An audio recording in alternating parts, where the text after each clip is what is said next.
présenter. Je m'appelle Rikin Gemaï. Je représente un média qu'on appelle Ayong. C'est un site internet panafricain. Et donc j'avais 4 questions. Et justement, je rejoins ma petite sœur qui vient me poser, qui vient me parler. Qui a intérêt à instrumentaliser la question ethnique et religieuse? À qui profite le crime? Rebondir dans son sens. Oui. Qui a intérêt à instrumentaliser la question religieuse et ethnique en RCA? Une question.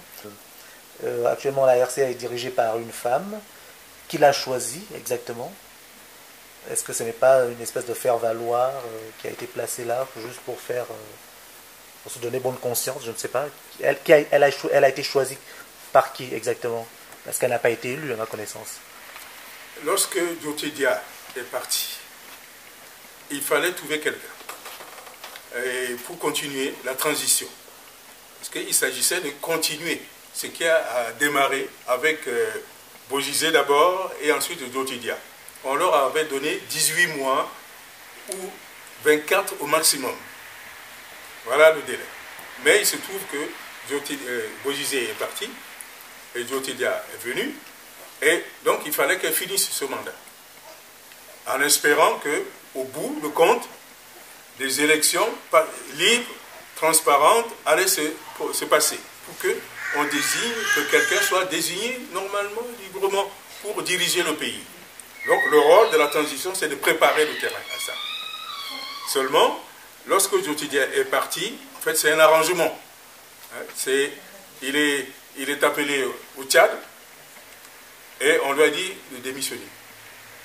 Bon, on ne va pas lui faire du mal, mais qu'il démissionne et laisse quelqu'un continuer. Seulement... Il est appelé au Tchad par qui? Il est appelé au Tchad. Oui, il est appelé, non, mais alors... Il est convoqué au Tchad. Je précise. Alors, au Tchad, pourquoi? C'est parce que Déby, c'était le président de la sous-région en ce moment-là. Et donc, tout ce qui concerne la gestion de la crise en République centrafricaine, ce sont les chefs d'État de la région, les 4, qui avaient leur mot à dire. Et mandat a été donné à Sassou pour parler au nom des 4. C'est pour ça qu'on l'appelle, il est médiateur. Oui, c'est Sassou qui est le médiateur, il parle au nom des autres. Et donc à chaque fois qu'il y a un souci, c'est Sassou qui doit intervenir pour réunir les gens et régler. Mais pourquoi Déby en ce moment-là? C'est parce que c'était ce tournant, la présidence, c'est tournant. Le hasard a voulu que ce soit Déby. Et qui est d'une certaine manière aussi impliqué, mais c'est lui le président en exercice en ce moment-là. Alors, donc, on avait affaire à lui. C'est pour ça qu'il fallait se rendre chez le président de la région, qui était Déby. Et sur place, ils ont eu l'idée, je crois que sans doute, est-ce que c'est l'idée de Déby? Mais il a dit, bon, ben, pour régler le problème, pour calmer les esprits, Djotedia, il faut qu'il se retire. Il a accepté. Mais comme c'est un chef d'État, on peut pas, on ne va pas décider comme ça qu'il parte. Il faut que son pays donne son avis aussi. C'est-à-dire le Parlement, qu'on appelle Conseil national de transition, qui joue le rôle de Parlement, puisse donner son point de vue sur la question. Il faut que ça soit voté, ou ça soit constaté. Et c'est là où il a eu l'idée d'envoyer des avions pour amener les parlementaires centrafricains là-bas. Et c'est là où ça fait du bruit. Parce que c'est incroyable, c'est impensable qu'on puisse déplacer les parlementaires d'un pays dans un autre pour prendre une décision. C'est pas normal. Mais il a fait. Et beaucoup de gens sont allés. Ceux qui n'ont pas fait le déplacement, on peut le compter, c'est au bout du doigt. Hein, mais ils sont allés. Et c'était pour tout simplement constater. Et ils ont voulu désigner la personne qui allait le remplacer sur place. Des voix se sont élevées, on dit, mais au moins ça, laisser les Centrafricains choisir chez eux. Et c'est comme ça que, revenus à Bangui, ils ont dit, bon, ben, on va demander aux gens, il faut proposer des noms pour voir qui peut remplacer Djotedia. Mais selon quels critères? On ne sait pas. Parce que ce n'était pas prévu ça. Quelqu'un qui démissionne comme ça à la transition. Alors ils ont dit, vous, le CNT, c'est-à-dire le Parlement, mettez au point des critères pour désigner, c'est la personne. Alors il y a eu 17 critères pour désigner la personne. Entre autres, les gens qui ont fait un coup d'État, ils n'ont pas à se présenter, ou bien les rebelles n'ont pas à se présenter. Bon, ils ont énuméré 17 points. Alors, ceux qui voulaient se présenter, il y avait 16 candidats. Ils ont fait un tri. Il en restait, je crois, 6. 6 ou 7. 7. Ouais, 6 ou 7. Oui, 6, 8. Oui. Alors, et ils ont, leur candidature était retenue, je crois, 8. Et à la fin, 2 noms se sont détachés. C'est-à-dire Samba Panza et Désiré Kolinga, le fils de l'ancien président. On dit que les rumeurs ou ce que les gens disent à travers les médias, le fils de Kolinga a été écarté parce que les gens ne veulent plus de musulmans. Le fils de Kolinga, il s'est islamisé. Il n'était pas musulman au départ. Son épouse est musulmane. Alors, il s'est islamisé. Et c'était mal vu. Ce n'était pas parce qu'il est incapable, mais ça dérangeait. Mais son nom n'a pas desservi. Il n'a pas changé de nom. Je dis son non, nom, non, il n'a pas son changé. nom Non, politique, non, le problème de nom, ça n'a pas joué contre mais il lui. est chrétien avant tout, donc il ne peut pas changer. Enfin, Non, en tout cas, il n'a pas changé de nom. Le fait d'être le fils d'un ancien président, est-ce que ça n'a pas joué contre lui ou ça a joué en Ah sa non, faveur ou en sa non, faveur? non, ça n'a pas joué. Mais c'est l'aspect, cet aspect-là qui a, je crois, qui était en sa défaveur. Parce que les gens n'ont pas oublié l'histoire de la destruction menée par les Séléka. C'est présent à l'esprit des gens. Alors donc les gens disent, mais oui, mais on veut, ce qui est encore des musulmans, ils vont encore, voilà. Ça c'est cet état d'esprit.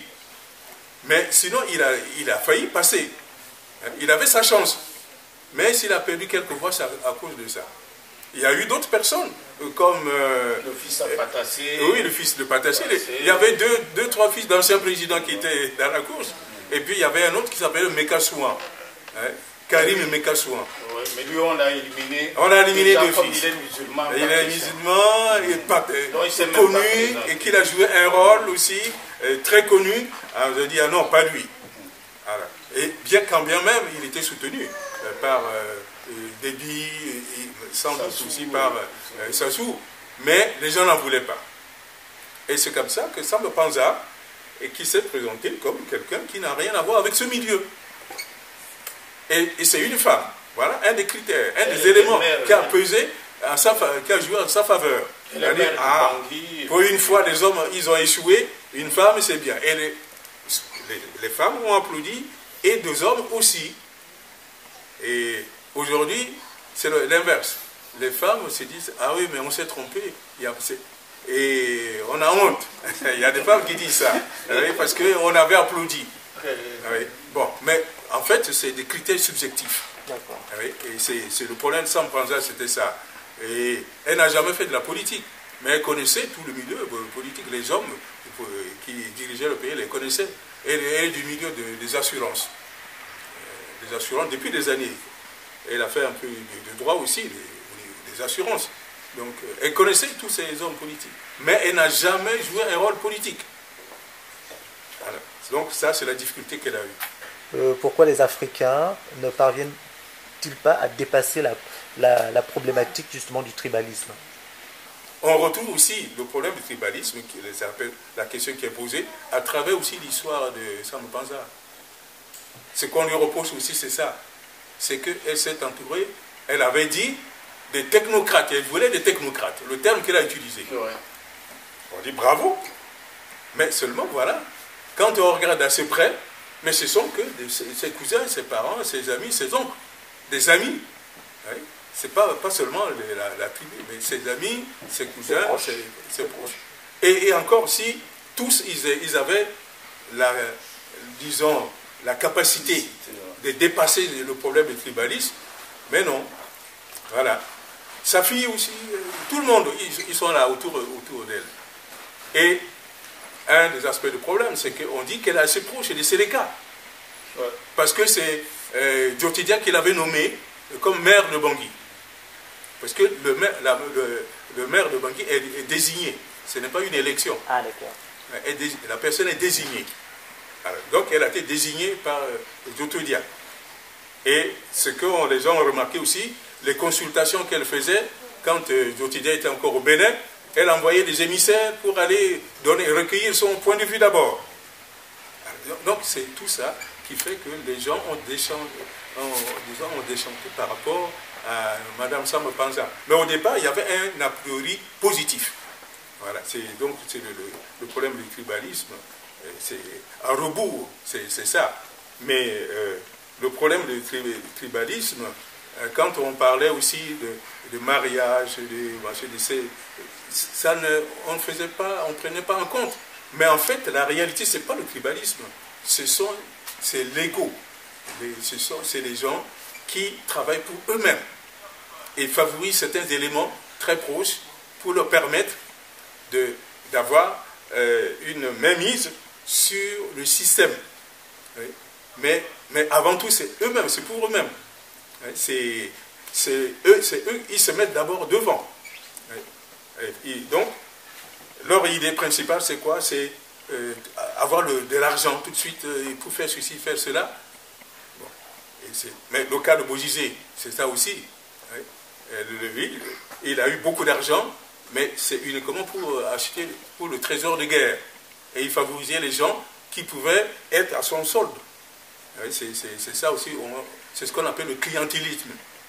C'est surtout ça. Il a vu aussi toute sa famille, hein, ses enfants. Oui, voilà. C'est avant tout, c'est ce cercle-là. Maintenant, les gens qui sont de la même ethnie, comme ça, ils se sentent, ça leur fait plaisir. Mais il y en a un qui s'appelle Kolimba. Quand ça a commencé à mal tourner, mais les gens qui se disaient proches de Kolimba, tous, ils ont fui. Ils se disent, ils ne le reconnaissaient plus. Alors qu'il était considéré comme leur leader, leur chef de file. Donc c'est un problème.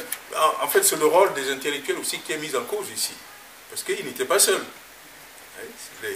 Ils étaient entourés par des gens qui ont été à l'école, à l'université, qui sont au courant de tous ces problèmes-là avec les limites. Quel rôle joue concrètement la France en RCA? Est-ce que la France joue le rôle de pompier pyromane? Parce que quelquefois ça arrive, hein. On met le feu et en même temps on vient jouer les sapeurs-pompiers. Bon. Quel rôle joue exactement la France en RCA? Est-ce que la France a joué un rôle dans tout ça? La France a été toujours présente en République centrafricaine. Ça n'a jamais changé. Ça n'a jamais changé. Donc, c'est pour ça que, quand je parlais des causes exogènes, c'est ça aussi. C'est-à-dire, la France avait une responsabilité dans l'affaire. Il existe des gens qui peuvent se mettre au-dessus de tout ce problème de tribalisme et autres. Et puis, on ne peut pas soutenir Bozizé comme ça jusqu'à la dernière seconde pour pouvoir le lâcher. Parce qu'il a été lâché au dernier moment, hein, à 75 km de Bangui. Pourquoi? C'est parce qu'il est têtu, il ne comprend pas, il dit des choses, mais il ne les respecte pas. Donc, il expose ses pairs, et les Sassou, et même y compris Biya aussi fait partie, et Idriss Déby. Alors, ils ont dit, on en a assez de celui-là. Il fait trop de bêtises. C'est comme ça qu'il a été lâché. Mais il a été soutenu jusqu'au bout. Parce que sinon, il y a longtemps que Bozizé allait partir. C'est donc la France a un rôle, a une part de responsabilité aussi. C'est en dehors des Centrafricains qui n'ont pas joué leur rôle. Mais il est temps on revienne à la case de départ pour que... Et c'est cette question qui est en train de se poser actuellement parmi les 50-60 prétendus. Parce qu'il n'y a pas encore de liste officielle, ce n'est pas encore ouvert. Ce sont les gens qui se manifestent. On dit, quand il y en a un qui crée un mouvement, il dit, je suis président de mon mouvement, mais je vais être aussi candidat. Alors, tous, ils ont été recensés. C'est comme ça qu'on est arrivé à ce chiffre. Mais il n'y a rien d'officiel. officielle, la liste, l'enregistrement n'a pas commencé. Qui instrumentalise, à qui ça profite? Mais là, ça a profité longtemps à l'équipe de Djotedia. Parce que ses compagnons, la plupart, ce sont des mercenaires. Des gens qui n'ont rien à faire. Ils n'investissent pas en République centrafricaine. D'ailleurs, certaines usines, ont été démontées et installées au Tchad et à d'autres au Soudan. Des véhicules et tout. Donc ça ne profite pas à la République centrafricaine. Et ce sont les musulmans d'origine malienne, tchadienne, qui le regrettent. Parce que aujourd'hui, c'est maintenant qu'ils nous disent qu'ils se sont fait manipuler. Hein, parce que quand ils sont arrivés, ils sont à Bangui, ils s'appuyaient sur eux. Et certains étaient contents. Mais il se trouve que lorsque vous prenez le peuple à un certain niveau, il y a des choses qu'il ne sait pas. Lui, il voit seulement cet aspect-là. On parle des musulmans, il est content. Et lorsqu'on dit aussi que les musulmans ne sont pas dans l'appareil, dans l'administration, c'est faux. Depuis l'indépendance, les députés, les grands députés, ce sont des musulmans, c'est des hommes d'affaires musulmans. Il faut payer la caution, mais qui a l'argent, le paysan qui peut payer. Depuis les Bocas et Dako jusqu'à maintenant, les grands noms des députés, même dans l'administration générale, ils sont musulmans. Ce sont les peuls, les pasteurs, ce sont ceux-là, les éleveurs, qui très peu envoient leurs enfants à l'école. Les éleveurs, pour la plupart. Eux, ils se baladent avec leurs enfants, toute la famille, en transhumance. Ceux-là, oui, mais c'est aussi leur mode de vie qui est comme ça. Peut-être qu'il faut inventer un autre type d'école pour les enfants de nomades. La solution est peut-être à ce niveau. Il faut inventer une forme d'école pour les gens qui se baladent. Je constate que les troupes africaines n'ont pas beaucoup d'impact sur le terrain.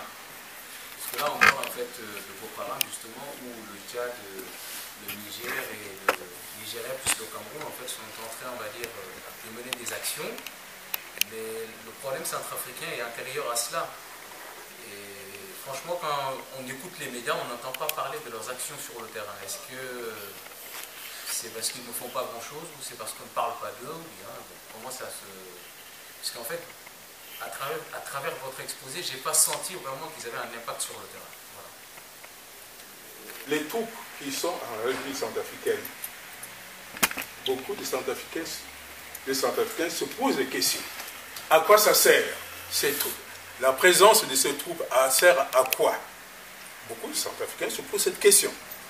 Parce qu'au départ, la mission de ces troupes, c'était pour désarmer toutes les troupes, qu'il s'agisse des Séléka d'abord, et ensuite les anti-Balaka, les désarmer. Puisqu'il n'y a plus de guerre. Les Séléka avaient pris le pouvoir. C'est fini, la rébellion a pris fin. Mais pourquoi encore des armes lourdes qui circulent? Donc il fallait désarmer tout ce monde-là et arrêter les exactions. C'était ça le but. Il s'est trouvé que lorsque Sangaris est arrivé, les MINUSCA, les troupes africaines qui étaient là, eh bien, ces troupes se sont contentées de faire la police, d'assurer la sécurité de proximité. Mais ne s'était pas attaqué à la cause, aux gens qui faisaient les exactions. Et c'est là que ça a posé problème. Et ça a duré un bon moment. Et en plus de ça, il fallait aller dans les zones connues de Bangui, certains quartiers, où il y avait des armes qui circulaient. Au kilomètre 5, on dit parfois PK5, le fameux quartier populaire, où il y a majoritairement des musulmans, là où il y a du commerce. Les armes, il y en a partout, cachées, partout dans les maisons. Il s'agissait d'aller les fouiller et les récupérer. Malheureusement, quand Sangaris et les troupes françaises ont osé le faire, Samba Panza s'est opposé, la présidente. elle a dit, si vous faites ça, il va y avoir beaucoup de morts. Je n'en veux pas. Et c'est pour cette raison que les Français n'ont pas été là où se trouvaient les armes pour les récupérer. Et elle a voulu négocier. Mais ça n'a pas marché. Et arrivé à un certain moment, les gens ne lui faisaient plus confiance. Et c'est dans le même temps que les anti-Balaka ont envahi Bangui et ont installé leur système et la situation était bloquée. Et c'est à partir de ce moment, on ne savait plus par quel bout prendre. Alors ils se sont dit, la solution, c'est d'augmenter le nombre des militaires et pour aller partout, à Bangui et en province. Et c'est ça qui fait que ça a bloqué pendant longtemps, jusqu'à ce que les Nations Unies prennent les choses en main. Et maintenant, on espère que la configuration va changer. Alors donc c'était pour ça. Ça a tourné un peu en rond pendant un moment. Donc l'idée c'est maintenant, comme on a fait venir des artistes, et que l'objectif c'était aussi de rendre la manifestation, de donner une dimension festive, de leur donner quand même le micro pour Wilson déjà